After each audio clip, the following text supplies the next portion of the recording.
네, 자, 이번 시간은 제2절 회계의 순환 과정, 회계의 순환 과정, 이 부분을 공부하도록 하겠습니다. 앞으로 우리가 이제 회계 이론을 마치신 다음에 여러분들이 이제 회계 실무를 하시게 될 텐데, 회계 실무는 이제 더존이라고 하는 이제 회계 프로그램, 전산 프로그램으로 하게 되거든요. 하지만 지금 이번 단원에서 제2절에서 배우는 그 회계의 순환 과정은 전산 이전에 우리가 손으로 했을 때 어떻게 했는가 이거를 한번 공부하는 것입니다. 자, 프로그래머가 프로그램을 짤 때는요,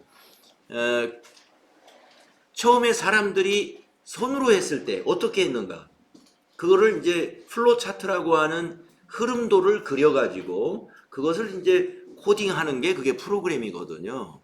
네, 그러니까 과거에는 이제 프로그래머를 데려다가 일을 가리켜서 아니면 그 일을 할 수, 만약에 회계 업무를 개발한다 그러면 회계 업무를 하는 사람을 프로그래머 옆에다가 붙여줘야 돼요. 예, 과거에 이제 사무자동화 프로그램 개발할 때 그렇게 했죠.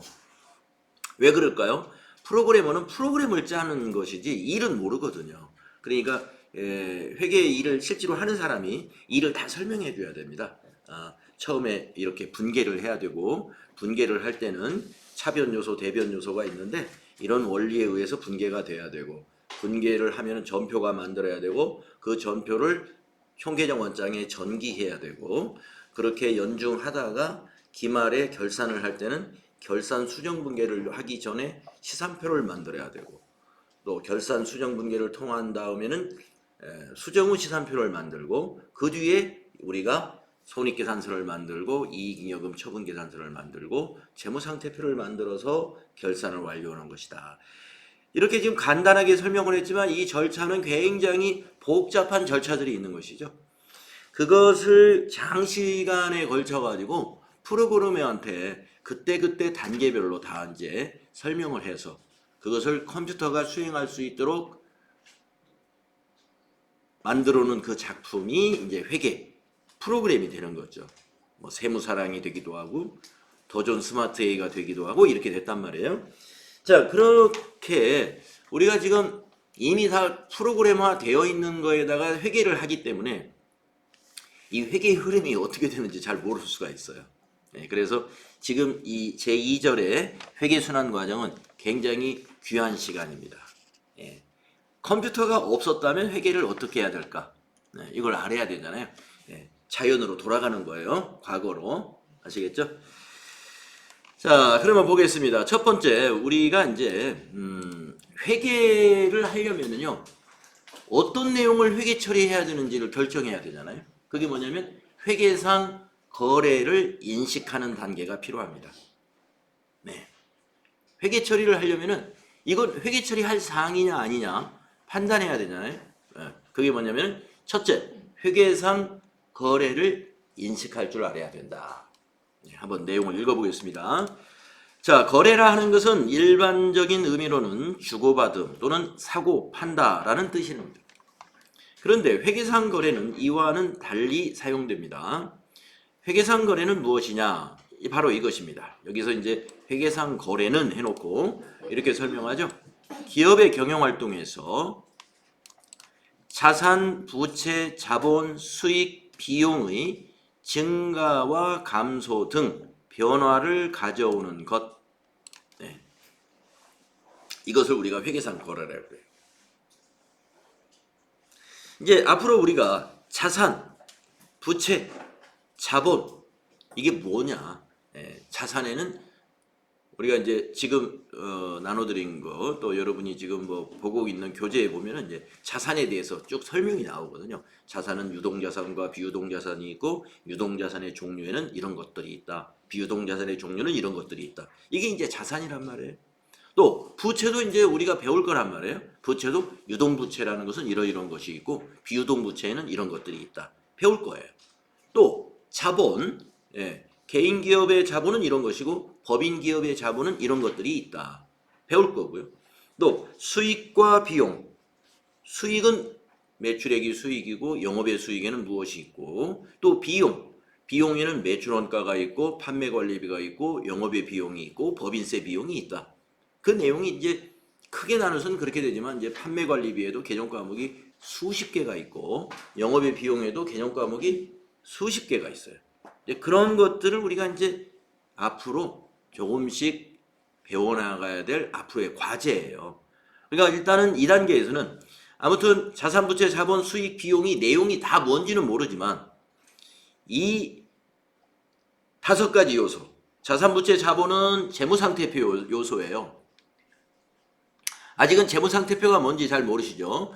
간단히 말씀드리면 재산상태, 기업의 재산상태를 보여주는 게 재무상태표입니다. 재산상태는 자산이 얼마이고 그 중에 부채와 자본이 어떻게 구성되어 있느냐, 그거예요. 그리고 수익과 비용은 손익상태죠. 수익성을 보는 거죠. 그 기업의 이익이 얼마냐. 그래서 우리가 회계상 거래는 자산이나 부채나 자본, 수익과 비용의 변화를 가져오는 것, 그러면 그건 회계 처리를 해야 되는 것이다, 이런 얘기입니다. 그래서 회계상 거래는 무엇이냐? 자산, 부채, 자본, 수익, 비용의 변화가 있는 것을 회계상 거래라고 한다. 즉 회계에서는 재무상태표와 손익계산서에 영향을 미치는 것만 거래라고 봅니다, 이거예요. 아까도 말씀드렸죠? 재무상태표와 손익계산서라고 했는데 저 위에 있는 그 5가지 구성 요소 중에 여기 이 3개는 재무상태표, 그 다음에 그 옆에 있는 이 2개는 손익계산서의 구성이에요. 그래서 재무상태표와 손익계산서에 영향을 미치는 것은 회계상 거래다, 이렇게 말할 수도 있겠죠. 따라서 일상생활에서는 거래이지만 회계상 거래가 아닌 경우도 있다 하는 얘기입니다. 또한 회계상에서는 거래이지만 일상생활에서는 우리가 거래라고 말하지 않는 것도 있다, 이런 얘기죠. 그 점을 아시면 됩니다. 자, 그러면 밑에 ICAN이라고 하는 박스를 한번 보겠습니다. 일상에서 글쎄요, 거래라고 부르는지는 모르지만 이제 일단은 여기 교재에서는 일상에서는 거래라고 볼 수 있지만 회계상에서는 회계 처리할 것은 없다. 그게 뭐냐? 상품 매매 계약을 맺었다. 종업원을 채용했다. 건물의 임대차 계약을 했다. 부동산 담보를 설정했다. 네. 뭐 부동산 담보는 우리가 대출 같은 거 받으려면은 부동산 담보 먼저 담보 제공하라고 그러죠. 뭐 인감 증명을 떼와라, 뭐 등기부 등본을 떼와라, 이렇게 하지 않습니까? 그러한 서류를 내는 거, 그건 회계상 거래가 아니에요. 네. 내가 우리 회사가 대출을 받기 위해서 우리 회사가 보유하고 있는 건물의 등기부 등본하고 또 법인 인감을 제출을 했어요. 그럼 뭐 자산 아직 증가나 감소, 수익이나 비용, 부채나 이런 것이 현재 변한 것은 없죠. 다만 그거를 이제 제출해 가지고 은행에서 대출이 이제 확정이 됐어요. 그래서 은행에서 대출금이 우리 회사 보통예금으로 입금이 되었다라고 한다면 변화가 생겼어요. 그 시점에는 회계 처리해야 되겠죠. 자, 대출이 일어났다 그러면은 부채가 증가했네요. 네, 그거 하나만 가지고도 변화가 생긴 거예요. 자, 대출이 일어나가지고 우리 회사 보통예금 통장으로 입금이 됐네요. 네, 자산이 또 증가했네요. 네, 그래서 부채가 증가하기도 했지만 또 자산도 증가합니다. 그러니까 여러분이 회계상 거래를 보면요, 거래라는 것은 요소와 그러니까 한 가지 요소만 거래로 기록할 수가 없어요. 그래서 회계상 거래는 이렇게 말합니다. 원인과 결과를 다 기록하는 것이다. 이제 다음 쪽에서 그 부분이 이제 설명이 나오는데요. 지금 제가 예를 들었듯이 은행에서 대출이 일어나 가지고 승인이 나서 우리 통장에 입금이 됐다. 그러면 통장에 입금된 것은 우리 회사 자산. 은행에서 이제 대출이 일어날 때는 우리가 뭔가 갚겠다고 약속을 하고 대출을 받는 거잖아요. 그리고 그 약속을 못 지켰을 때는 우리가 이미 제공한 본사 우리 사옥 건물이 날아가는 거죠. 그렇죠? 예, 그 담보 제공했으니까. 그래서 담보를 제공하고 이런 것들은 회계상 거래가 아니지만 대출이 일어나는 시점에서는 부채가 증가하고 자산이 증가했다 이렇게 볼 수 있는 겁니다. 그래서 부채가 증가한 것은 하나의 원인이라고 한다면 결과로서 자산도 증가하게 됐다 이렇게 말할 수가 있죠. 자, 그 다음에 밑에 거를 보겠습니다. 우리가 회계 처리는 하지만 일상에서 이런 것은 우리가 거래라고 하지 않는다 하는 거죠. 그런 것이 뭐냐면은 상품을 뭐 도난을 맞았다든가 아니면은 파손 또는 화재가 발생해서 소실되었다든가 가격이 하락했다든가 이런 것 등을 말하는 거죠. 우리가 일상생활에서는 뭐 이런 것을 거래라고 당연히 안 하죠. 이건 뭐 사고죠. 하나의 사고. 예. 사고라고 부르는 겁니다. 자, 회계에서는 이걸 회계 처리한다 이렇게 보시면 돼요. 네. 회계상 거래로 본다는 말은 회계 처리해야 된다 이런 얘기입니다. 그래서 상품을 도난을 당했으면은 자산이 감소했잖아요. 상품이 자산이거든요. 자산이 감소했습니다. 그리고 이제 그러면 결과적으로 자산이 감소했는데 이걸 항상 결과와 원인으로 이게 기록을 한다 그랬는데 도난을 맞았다. 그러면 이걸 뭘로 해야 될까요? 뭐 잡손실? 아니면 이것도 재해가 될 수 있다. 그러면 재해 손실 이런 비용으로 처리를 하는 겁니다. 화재 같은 경우는 재해죠. 예. 우선 폭우로 인해서 비가 많이 와가지고 범람을 해서 창고에 있는 상품이 모두 못 쓰게 됐다. 그렇다면 그거는 이제 재난 피해를 입은 거잖아요. 그런 건 이제 당연히 재해 손실이라는 비용으로 처리하고 그 다음에 결과적으로 자산을 감소시키는 그런 회계 처리를 하게 됩니다. 자, 그래서 회계의 순환 과정의 첫 번째 단계는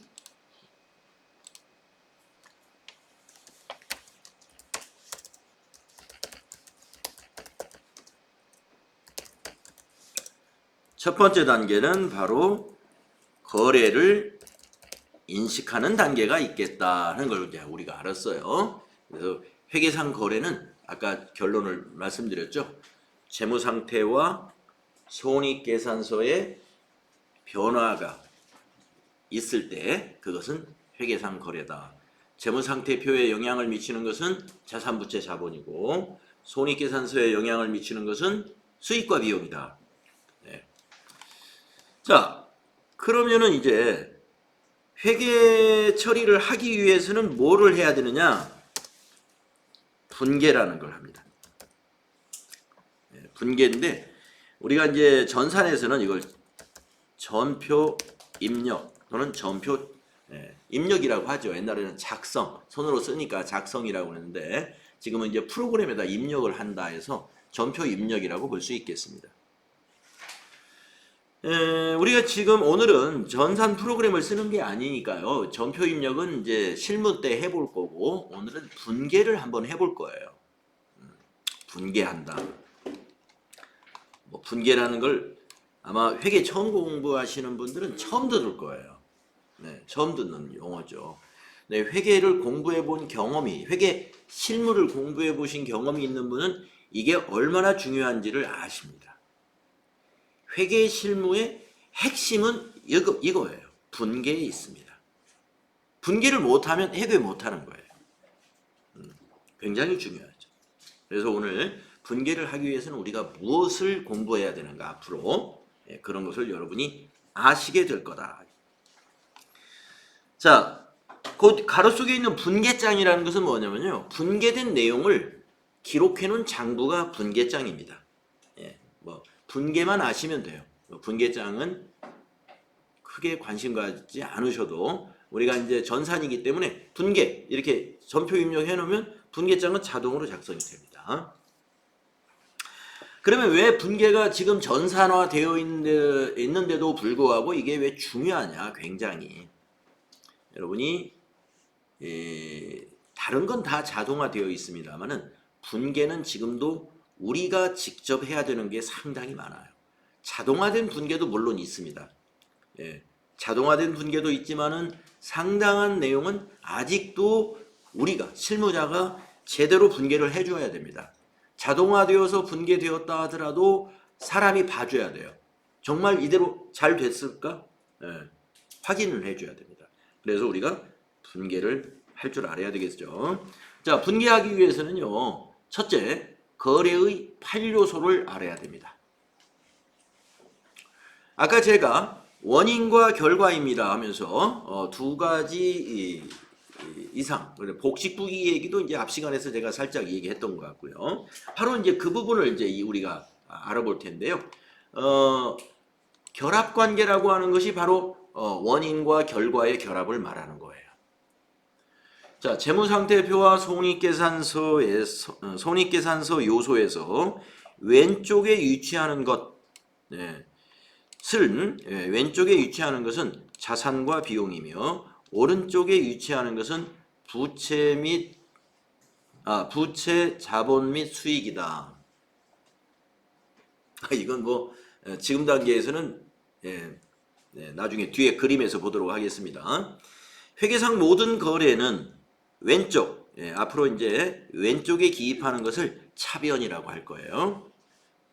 회계상 모든 거래는 차변 요소와 오른쪽, 오른편에 기입하는 것을 앞으로는 대변이라고 할 겁니다. 그래서 회계상 모든 거래는 차변 요소와 대변 요소가 결합하여 발생한다는 것입니다. 그래서 우리가 결합관계라고 해요. 차변 요소에 해당되는 요소는 4가지가 있는데요. 자산의 증가, 부채의 감소, 자본의 감소, 비용의 발생입니다. 요거 뒤에 그림으로 있어요. 뒷페이지에. 또 대변 요소에 4가지가 있어요.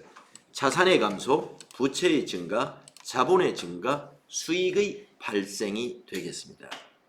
예. 자, 뒤에 있는 그림을 볼까요? 자, 옆 페이지에 있죠. 옆 페이지에 이 그림이 이제 이해하기 쉽게 잘 도표화해 놓았는데요. 이 재무상태표와 손익계산서의 요소를 도표로 이렇게 그려놨습니다. 그래서 여기서 재무상태표 요소라는 건 요 위에 요만큼이 재무상태표죠. 이만큼이. 재무상태는 이제 여러분이 이제 오늘 이후로는 재무상태의 구성에 대해서 이제 아셔야 되겠어요. 재무상태는 자산과 부채, 자본으로 구성되어 있습니다. 근데 자산은 언제나 부채와 자본을 더한 것이 자산이에요. 자산을 구성하고 있는 게 부채와 자본으로 구성되어 있는 거죠. 그래서 아까 차변 요소에는 자산과 비용이 있다 그랬잖아요. 이제 앞으로 왼쪽에 있는 것을 다 차변이라고 할 거란 말이에요. 그래서 이게 무슨 말이냐면은 밑에 있는 그림은 손익계산서를 구성하고 있는 도표입니다. 손익계산서의 구성 요소라고 볼 수가 있어요. 그래서 손익계산서에는 구성이 큰 두 묶음이 있죠. 수익과 비용이 있어요. 그러면 왼쪽에 있는, 즉 차변에 있는 자산과 비용은 뭐냐면은 자산과 비용은 잔액이 차변에 항상 잔액이 있다. 그런 얘기고요. 잔액, 차변에 있어요. 그리고 부채와 자본 수익은 대변에 항상 잔액이 있습니다. 항상 잔액이 대변에 있습니다. 왜 그런가를 한번 보겠습니다. 아까 차변에 항상 잔액이 있을 거다라고 한 것은 자산과 비용이었는데요. 밑에 요소 중에 차변 요소 4개와 대변 요소 4개 중에 자산의 증가가 차변 요소에 있어요. 그리고 비용의 발생도 차변 요소에 있습니다. 그런데 나머지 2개 가운데 있는 부채와 자본은 차변에서는 감소하는 거예요. 차변에 기록하면 감소하게 됩니다. 그러니까 마이너스가 되는 거예요. 마이너스. 그러니까 부채와 자본은 잔액이 대변에 잔액이 생기는 거예요. 왜냐? 오른쪽 대변 요소를 보게 되면 증가가 부채와 자본은 대변에서 증가합니다. 대변에서 증가. 그러면 수익도 아까 대변 요소였죠? 대변 요소. 수익이 발생될 때 대변에다 기입을 해요. 그러니까 잔액이 증가하는 쪽에 잔액이 남아 있게 되는 것이죠. 증가하는 쪽에 잔액이 남는다. 자, 그래서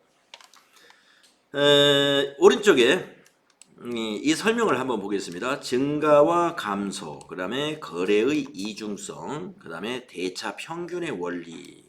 앞으로 우리가 분계할 때는요, 요 세 가지 원리를 지키면서 이제 분계를 하게 됩니다. 자, 증가와 감소를 보겠습니다. 재무상태표 요소와 손익계산서 요소가 같은 방향의 기록이 되면 증가됩니다. 같은 방향의 기록이 되면 증가. 반대 방향의 기록이 되면 감소가 되는 거예요. 자, 그게 무슨 말이냐면 지금 자산과 비용이 왼쪽 방향에 있잖아요. 왼쪽 방향. 왼쪽을 이제 차변이라고 할 거예요. 자산과 비용은 차변 요소예요. 차변 요소. 그러니까 같은 방향에 기록했어요. 자산을 차변에다 기록하면 자산 증가한다. 비용 차변에 기록했어요.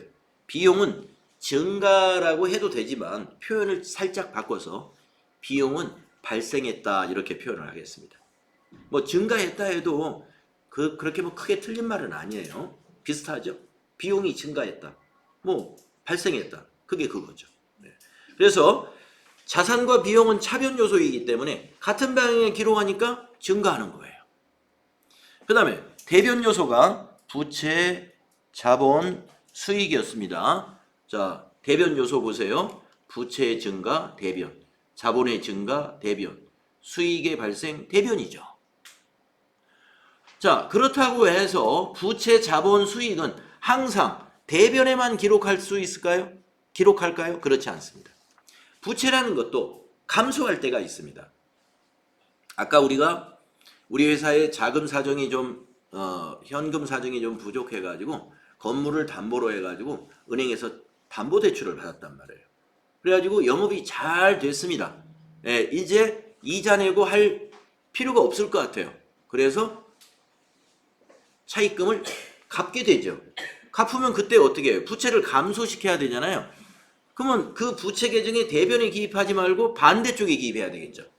반대쪽에 기입하면 감소예요. 자, 여기 보세요. 부채의 감소. 차변. 또 자본도 증가할 때 아직 여러분이 이제 법인의 자본이 좀 복잡합니다. 그런데 하여튼 자본이 있다는 거 알아두시고 자본이 증가할 땐 대변에 기록하는데 자본도 감소할 수가 있어요. 자본도. 차변에 기입하면 감소를 기록하는 거예요. 그 다음에 자산도 마찬가지입니다. 증가할 땐 차변에 기입합니다만은 반대편인 대변에 기입하면 자산이 감소하게 됩니다. 자, 자산, 부채, 자본, 그리고 수익과 비용, 요 5가지의 구성 요소가 자기 자리가 있는 겁니다. 자산과 비용은 차변 쪽, 부채, 자본, 수익은 대변 쪽입니다. 같은 방향에 기록하게 되면 증가로 기록한 거예요, 여러분이. 반대 방향에 기록하면은 감소로 기록한 거예요. 네. 감소로 기록한다. 그래서 여러분은 이제 머릿속에 이 거래의 8요소라고 하는 게 요건데요. 거래의 8요소가 이제 머릿속에 이렇게 쫙 촬영이 돼 있어야 돼요. 네, 항상 머릿속에 들어 있어야 됩니다. 네. 이걸 머릿속에 스캔을 딱 해 놓으셔야 돼. 네, 그래서 자, 어떻게 스캔할까요? 자, 왼쪽 오른쪽 차변이 있는데 차변 요소는 자산과 비용이다. 오른쪽 3가지가 있는데 대변 요소가 부채, 자본, 수익이 대변 요소예요. 같은 방향에 기록하면 증가다 이거예요. 기본 원리가. 네? 같은 방향에 기록하면 증가다.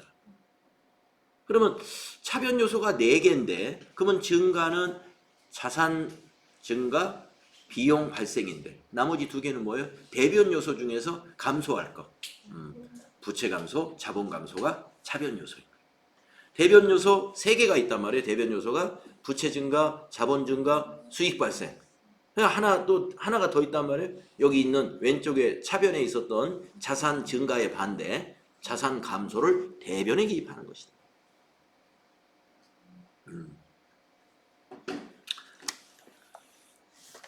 이제 이게 얼마나 중요하냐. 이걸 지키지 않으면 무조건 틀린 겁니다.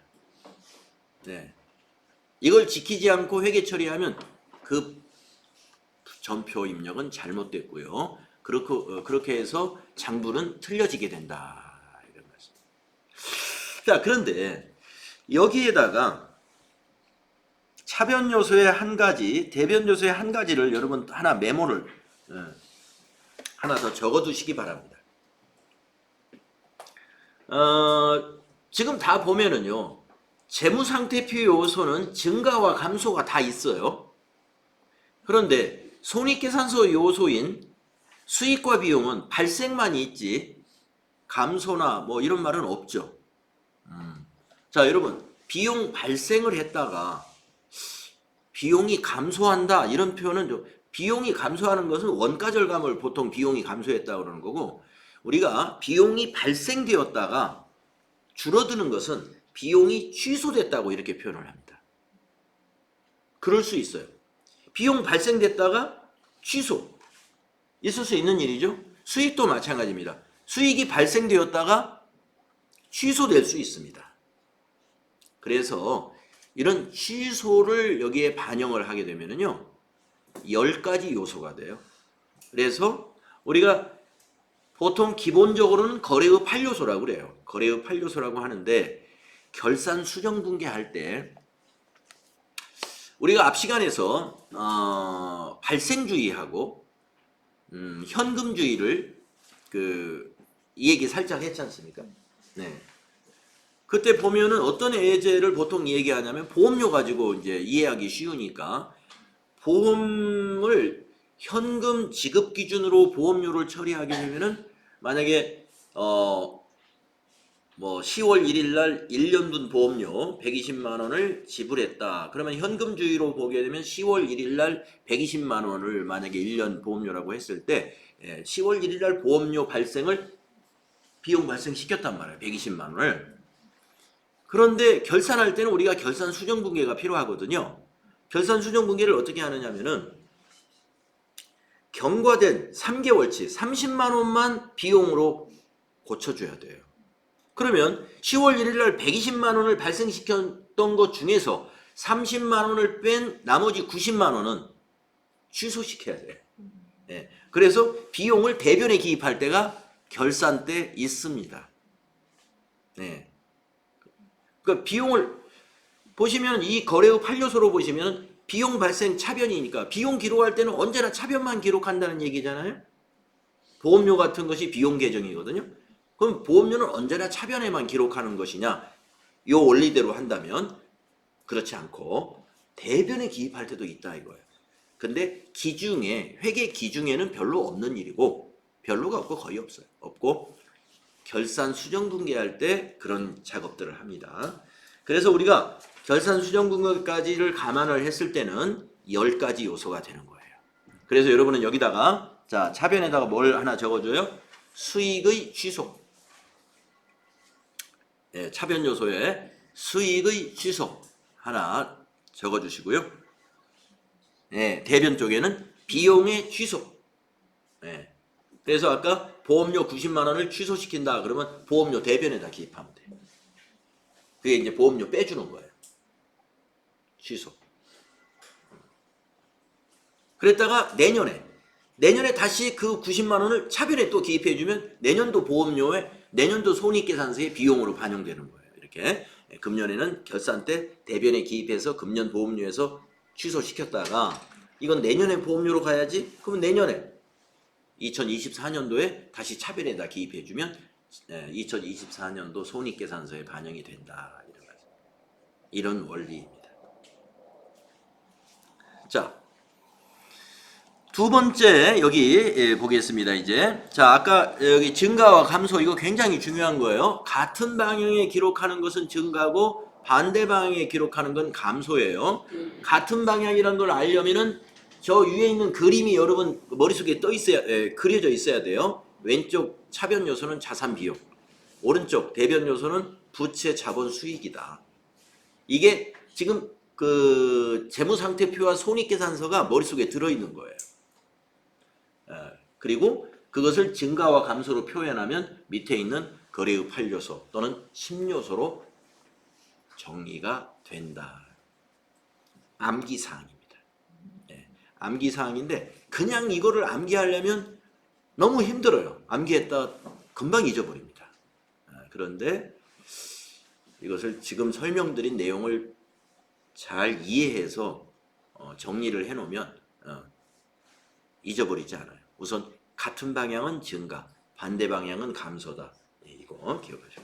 다음 두 번째 보겠습니다. 거래의 이중성.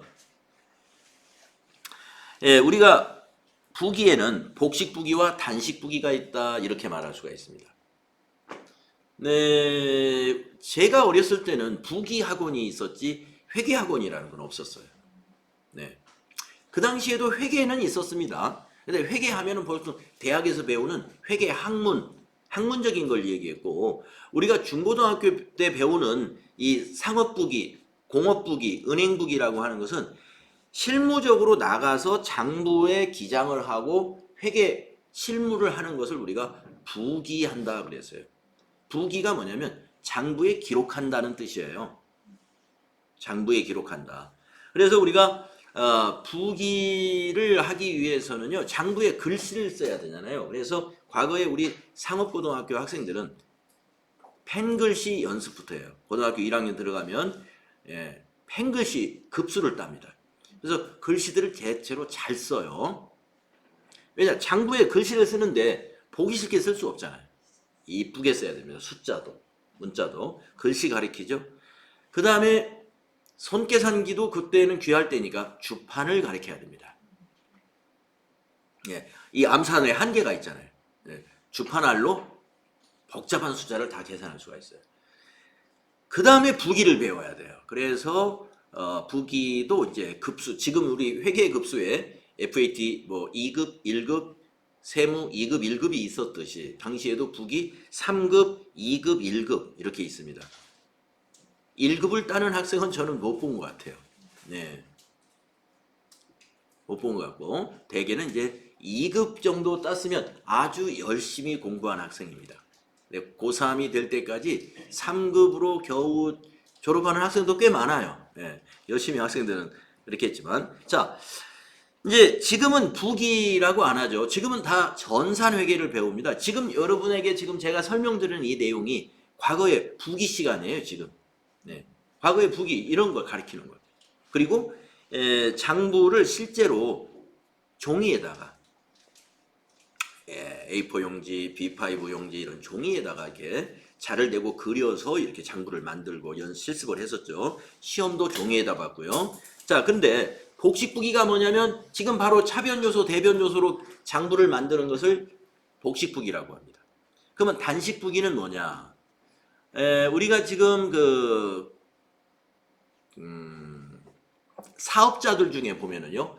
간편장부 의무자, 이제 이거는 세무적인 건데 간편장부 의무자와 복식부기 의무자가 있어요. 우리가 이 사업자의 기장 의무를 가지고 얘기하는 겁니다. 국세청에서 당신은 단식부기, 그 간편장부 의무자입니다. 또 어느 정도 그 매출의 규모가 높아지면은 통보가 됩니다. 다음 회계연도부터는 복식부기 의무가 있다. 복식부기 의무가 있으면요 혼자 못해요. 이제 단식부기 의무자, 즉 간편장부 의무자는 사장님이 혼자 장부를 쓸 수 있는 정도의 수준이에요. 국세청 홈택스에 가가지고 간편장부를 다운로드 받습니다. 엑셀로 되어 있어요. 그 양식 그대로 우리가 보통 가계부 쓰는 그런 형식과 아주 비슷합니다. 날짜 순으로 쭉 해서 매일매일 매상을 기록해 나가는 거예요. 네. 그게 바로 간편장부예요. 그것을 우리는 단식부기라고 해요. 장부 하나만 쓰는 거예요.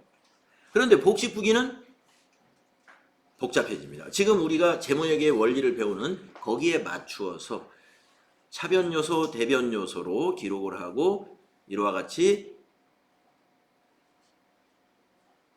이중으로 기록하는 장부를 만드는 거죠. 이걸 우리가 복식부기라고 합니다. 자, 그래서 복식부기는 모든 거래를 원인과 결과의 인과관계로 기록을 하는 이중으로 기록하기 때문에 오류에 대한 자가검증을 가지고 있습니다. 그래서 오류에 대한 자가검증을 하기 위해서 우리가 이제 장부를 만든 다음에 나중에 시산표라는 걸 만들어요. 하루하루 맞출 때는 일계표라는 걸 만들었고요. 월 단위로 맞추는 것은 월계표, 그리고 결산할 때는 시산표라고 하는 것으로 검증을 합니다. 네. 그러니까 일계표는 하루치를 맞추는 거예요. 월계표는 월 단위로 월 마감을 할 때 맞춰보는 거고, 시산표는 결산할 때 12개월치를 맞춰보는 거. 이렇게 작성을 해가지고 자기 검증을, 자가 검증을 하고 있다. 그래서 우리는 복식부기로 앞으로 공부를 할 것이다, 이런 얘기고요. 그 다음에 대차 평균의 원리는 무엇이냐. 이중으로 기록했기 때문에 항상 여기서 대차의 대는 대변을 말하고요. 차는 차변을 말합니다. 차변은 왼쪽이요, 대변은 오른쪽이죠. 그래서 왼쪽과 오른쪽의 숫자의 합은 언제나 같다 하는 거예요. 언제나 같은 거예요. 차변에 기입한 금액을 그대로 대변에 기입하거든요. 언제나. 네. 아까 보세요. 만약에 5천만 원을 차입해가지고 우리 회사 보통예금에 입금이 되었다라고 하면은 부채 대변에 기입할 때 단기 차입금 5천만 원 기입했죠. 또 차변에 기입할 때는 보통예금 5천만 원 이렇게 기입했죠. 그래서 보통예금은 여기 자산이니까 자산 쪽에 5천만 원 기입됐을 것이고, 단기 차입금은 부채니까 대변 쪽에 기입됐겠죠. 그러니까 차변과 대변의 합계는 언제나 같게 되어 있습니다. 그것을 우리가 대차 평균의 원리 이렇게 합니다. 자, 여기 결합관계 아주 중요한 부분이었고요. 자, 그 다음에 우리가 분계를 하기 위해서는 이 거래의 8요소 내지는 10요소를 잘 이해해야 된다는 얘기고요. 지금 우리가 분계를 하기 위해서는 무엇을 알아야 되겠는가를 지금 알아보고 있는 겁니다. 거래의 8요소 일단 알았고요. 두 번째는 계정 과목을 알아야 돼요. 계정 과목. 자, 계정과 계정 과목에 대해서 한번 이해를 해보겠습니다. 기업의 경영활동에서 회계상 거래가 발생하면 자산의 증가와 감소, 부채의 증가와 감소, 자본의 증가와 감소, 수익과 비용이 발생하는데 이때 각 항목별로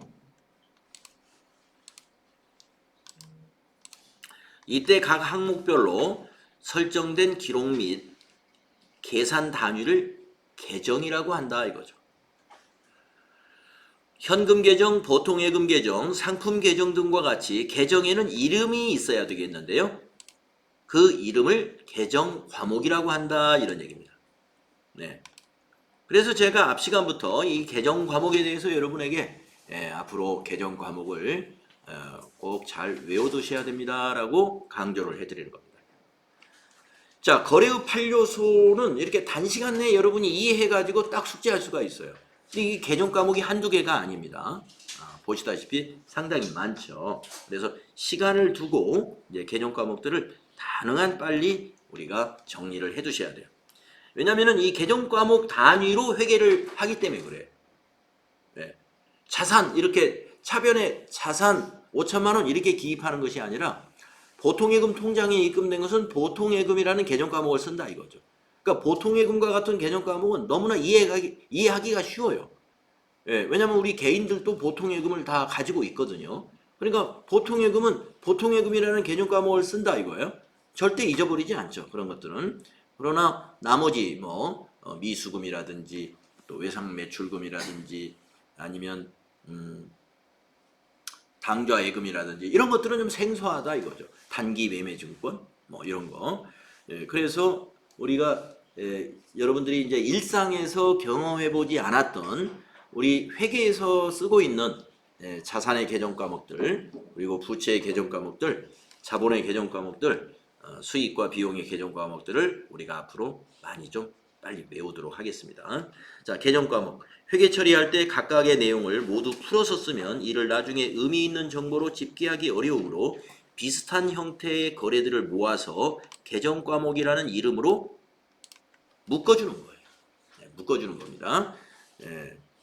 그래서 여기 예를 들어서 택시비, 버스비 이거를 택시비 얼마, 버스비 얼마 이렇게 집계하는 게 아니라 택시비나 버스비는 교통비잖아요. 그래서 택시비든 버스비든 여비교통비로 하나로 묶으면 되겠다. 예. 여비교통비로 표시하는 거 정도 하고 그것을 택시비 얼마, 버스비 얼마 이렇게 회계정보 이용자에게 굳이 나누어서 집계해서 보고할 필요가 있겠느냐 하는 겁니다. 택시비 얼마, 버스비 얼마로 나누려면 일이 더 복잡하죠.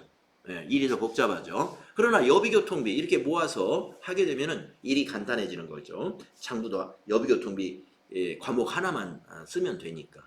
그러니까 앞 시간에서 구분을 해야 되느냐 통합해도 돼야 되느냐 이런 판단이 중요성의 판단인데 중요한가 아닌가의 판단은 우리가 어떻게 한다고 그랬어요. 아까 앞 시간에서 회계의 그 질적 특성, 신뢰성 있는 질적 특성과 또 목적 적합한 회계 정보를 만든다고 그랬는데 이것을 분류하는 게 맞느냐 통합하는 게 맞느냐의 판단이 필요하다고 그랬잖아요.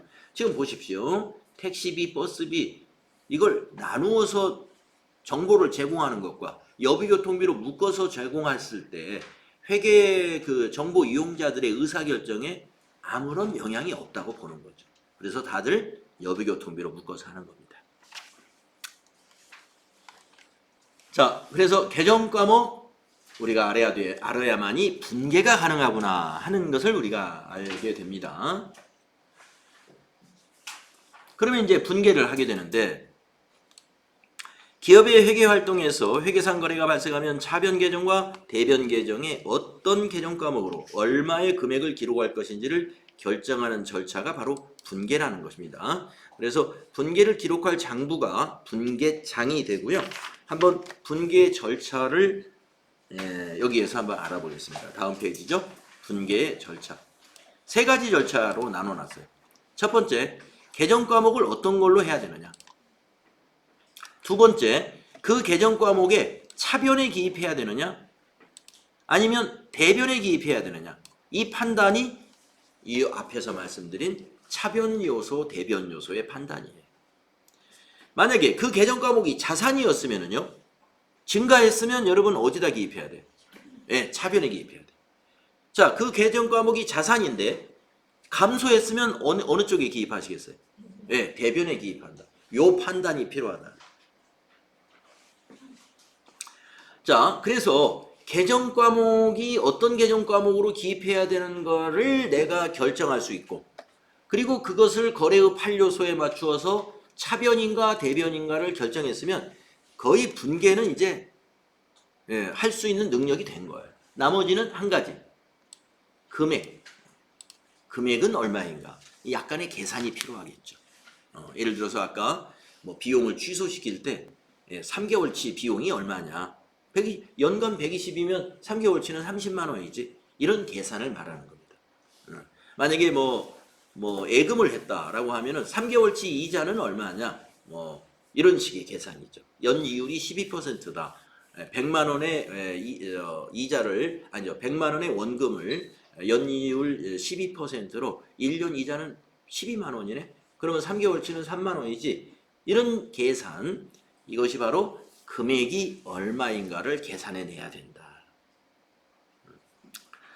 자, 그래서 요 세 가지가 결정이 되면 우리가 분계가 가능합니다. 밑에 예제를 한번 보도록 하겠습니다. 상품 20만 원을 현금으로 구입했습니다. 라는 거래를 한번 생각해 볼게요. 자, 여기서 계정 과목을 찾아내야 됩니다. 자, 1번. 이 거래에서 상품과 현금이라는 계정 과목을 찾아낼 수 있어야 된다. 네. 상품이라는 계정 과목은요, 재고자산에 있는 계정 과목이에요. 재고자산. 네. 그리고 현금이라는 계정 과목, 방좌자산에 있는 계정 과목이에요. 자산 중에. 예, 상품도 유동자산이고 현금도 유동자산입니다. 그런데 약간 차이가 있어요. 현금은 당좌자산, 그리고 상품은 재고자산이라고 합니다. 예. 왜 거기를 재고자산이라고 하는지 이제 우리가 차차 알게 돼요. 이제 그런 부분에 대해서 뒤에서 계정 과목 정리를 자세하게 할 거예요. 뒷부분이 또 나옵니다. 자, 일단은 이런 거래를 우리가 분개하려면은 계정 과목을 이렇게 특정할 수 있어야 돼요. 찾았어요. 두 번째, 상품이라는 자산은 구입했으니까 증가했나요? 네, 맞습니다.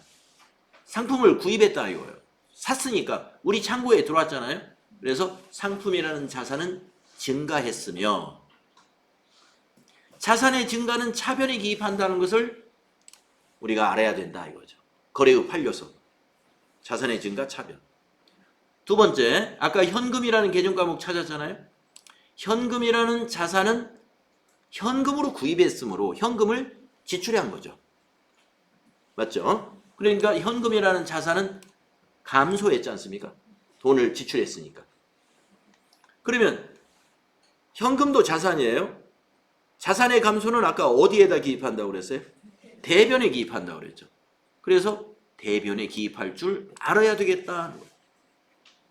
그러면 분계를 쓰면은 어떻게 쓰느냐? 금액이 20만 원도 이제 확인해야죠. 그래서 상품의 금액은 20만 원이라는 것을 우리가 알게 됐어요. 여기서 뭐 계산도 필요 없죠. 예. 뭐 예를 들어서 뭐 만 원짜리 20개였다 해서 20만 원인지 수량 단가 곱하면 금액이 나오는 거니까요. 그래서 20만 원이라는 걸 알게 됐습니다. 그래서 분계를 이렇게 하면 돼요. 차변에 20만 원, 근데 차변에 상품 20만 원, 대변에 현금 20만 원, 이렇게 기입하는 것을 우리가 분계라고 합니다. 그래서 분계를 할 때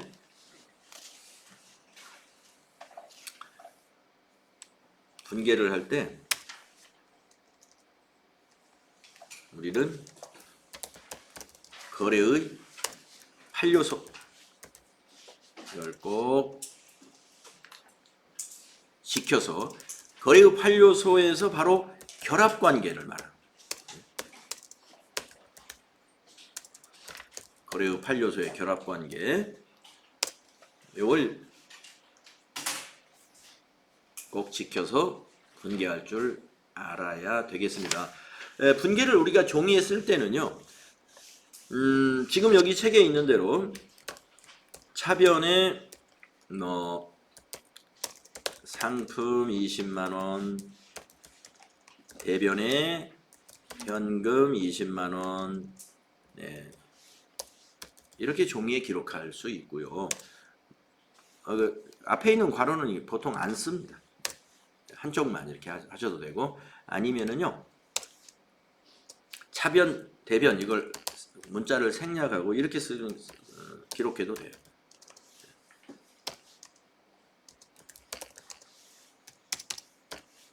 이렇게 기록해도 왼쪽에 있는 게 차변이고 오른쪽에 있는 건 대변입니다. 가운데 게 선을 넣어서 뭐 직선을 넣기도 하고 사선을 넣어도 되고요.